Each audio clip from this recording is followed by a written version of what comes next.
Hi, this is George Alger, and welcome to another segment of Our Ventura TV. Today's guest expert is Tanii Carr, who is the author of 10 Weeks to Love, and today we're going to be talking about relationships. Welcome, Tanii. Hello, it's good to see you, George. All right, so Tanii, let's just jump right into this subject here. Okay. And let's start out with, I don't know, what is it that you found in your research and in your book, and that helps people attract their mate? Probably one of the most key factors is not being desperate.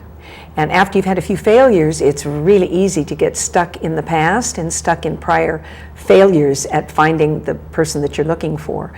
And that one thing alone, and then becoming desperate about, oh my gosh, I may never overcome the failure, it may always be this way. That one single factor seems to hinder more people that I've met and talked with, because in the past few months I've talked with an awful lot of people, and that one thing keeps coming up. They're not willing to be by themselves, they're afraid of being alone, and again, that's that desperation. Unfortunately, desperation is not a real attraction getter. When you're around somebody who's desperate, whether it's for a loving relationship or anything, you can feel a little uncomfortable around them, because what it says is that they're not confident to a greater or lesser degree. So that I found to be a big key factor. Good, makes sense. Yeah. What recommendation would you make to someone, male or female, that was interested in getting back into the dating game? I think that the first thing that they need to be mindful of is doing the things that give them pleasure, the things that mean the most to them. In other words, conducting your life as a fulfillment of who you are, your purposes, your goals, the things that give you tremendous pleasure. A very dear friend of mine many, many years ago gave me what I consider to be some sage advice. Love finds you when you're doing the things that give you the greatest pleasure and when you're fulfilling your own goals and purposes. So my recommendation, and since I'm doing some life coaching now with people, is to tell them to regain their personal integrity, to get back to who they are if they've lost a little bit of who they are in a relationship, and so concentrate on themselves. When you do that, you tend to be more open to finding the person that's going to be right for you by being yourself. Good. Now, looking at the concept of relationships from the perspective of a woman and a man, what differences have you observed? You know, there are more books about the differences between men and women than there are books about how similar they are. And some of them are very successful books, and there certainly are differences, but those differences I find to be largely cultural. It's what you grow up with. What is a man supposed to do? What is a man supposed to be in a relationship? Same with women. And so you end up in a very stereotypical sort of situation. What I've found, now keep in mind I've been married for 27 years and my husband still thinks I'm eye candy and comes into my office sometimes and just looks at me with a big grin on his face, so I must be doing something right. We treat each other as people, as individuals first, and concentrating on the differences really in a junior position. Most of what we do is to treat each other with respect, with kindness, with affection, with love, with honesty, and it's been working for 27 years, so I highly recommend it. Good. So then, would you say that most men and women, when they're looking at getting back into dating or basically looking for a relationship, that they are looking for very similar things or almost identical things?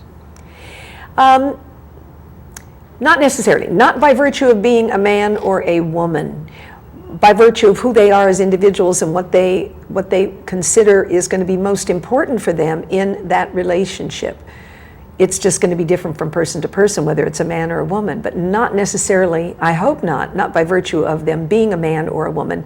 Though certainly, I mean, you can't deny the fact that mostly it's the men who go to work and the women stay home with the kids. That's a very traditional way to look at it, but that's not always the case. And even in that situation, I find that the women who are stay-at-home moms do a better job of being stay-at-home moms when their lives as individuals are more fulfilled. So I think it's just a matter of the individual, what he or she wants to complement his or her life, and complement is really what I think a good relationship is about.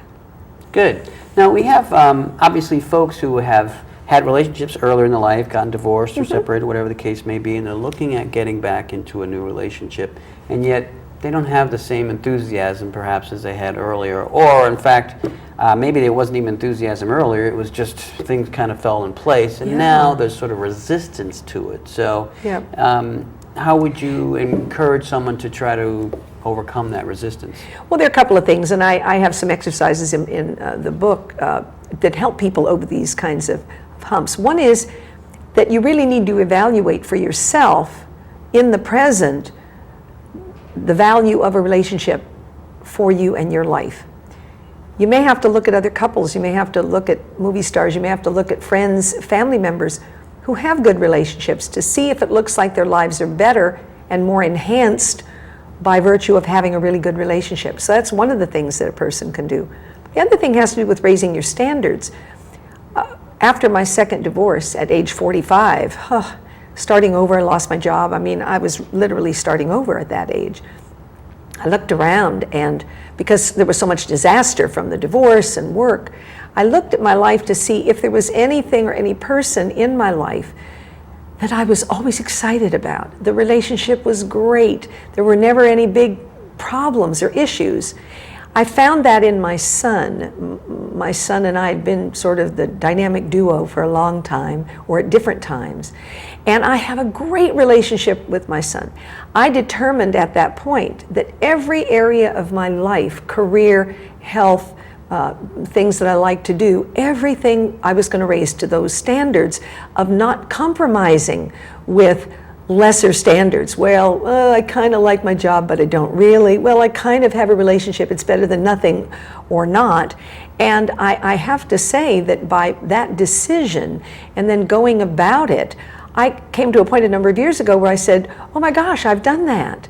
There is nothing in my life at this point, no aspect of it, that is not of my choosing, that does not bring me tremendous pleasure, that doesn't make me happy.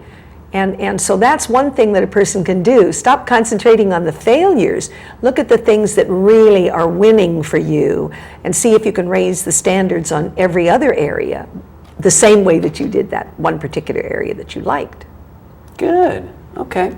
Now, you had emphasized a little earlier the importance of getting out and doing things that you love as a way to meet more people. Some people, though, are, they kind of have a patterned life, and work and whatever social activities and church, whatever their life actually is, they've got these patterns built in, and they haven't met someone in those particular patterns. So what would you recommend in that situation?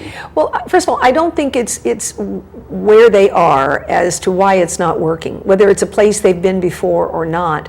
I mean, I met my husband because he helped me move a piece of furniture from a garage into a rented truck. I mean, so how could I have possibly said, oh, I'm going to meet my dream guy because I'm weak and he's strong? I mean, it wouldn't have worked. And I have mentioned that, in fact, the number one question that I get asked is, where do you go to meet somebody? Where do you go to find love? And I have said repeatedly, as I say now, it's almost irrelevant. If you are not having the sort of relationship that you say that you want, that you yearn for, it has to start with addressing the reasons why you're not open to it.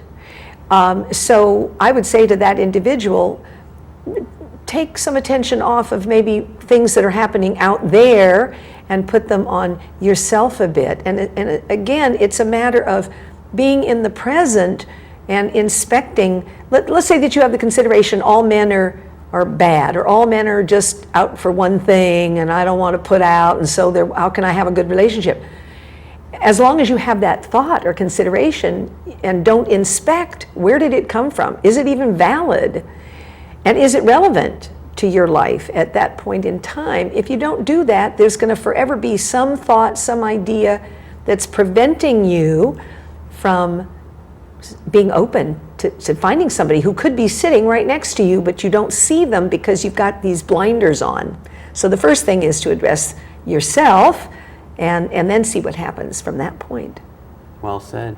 Thank you. Could you comment on online dating? Absolutely. It works for some people and not for others. My son is a good case in point. His current wife, he met his current wife with an online dating service. She was Slovakian. He was going over to Europe. They hit it off. They've been married for 7-8 years now, and they're a great couple. It goes back to the question of where do you go to meet somebody? I think it's a valid place, but it's not going to work there as it isn't going to work any place if you're holding on to negative thoughts about relationships. If you think of things like, I'm a failure, and you're constantly creating that, unfortunately. So it's, again, it comes back to internal. It's kind of like there was a book many years ago, The Inner Game of Tennis. Well, this is the inner game of romance. You got to start there. Good. Okay, well, we're just about out of time here. So I was wondering if you could wrap up with two things. One, a website that people could find out more information. Sure. And two, a summating message you might have regarding the subject of romance or getting restarted in the area of relationships. Well, I think, to sum it up, I think that sometimes we don't realize how good something can be until we've experienced it. So it's kind of a catch-22. If you've had failures, you may not know really how great life can be across the boards, not just in your relationship, but affecting your career, affecting your friends, affecting lots of different things. I think it's important to talk to people that have good marriages, that have good relationships, and ask them, survey them, see if they'll spend a little time with you. What's it like? How were things before? How are they now? And that applies to men or to women, okay? So that's my comment about that. Look around and see if it's possible, and then evaluate if you think it's worth inspecting your own ideas and considerations in order to have that sort of relationship. With regard to where people can contact me, I just finished doing a really good report on relationship killers and how 10 relationship killers and how one can turn those things around. And it's a free report, and it'll be available very soon for anybody who wants to go to my website, my blog, which is www.10weeks2love, and it's the number 10 weeks, the number 2love.com. And I'm happy to get that out to people because there's a lot of good information in it about how to handle and deal with some of the things we've talked about today. Tanii, thank you very much for coming by. It's my pleasure, George. This is George Alger signing off for this segment of Our Ventura TV, and until we meet again.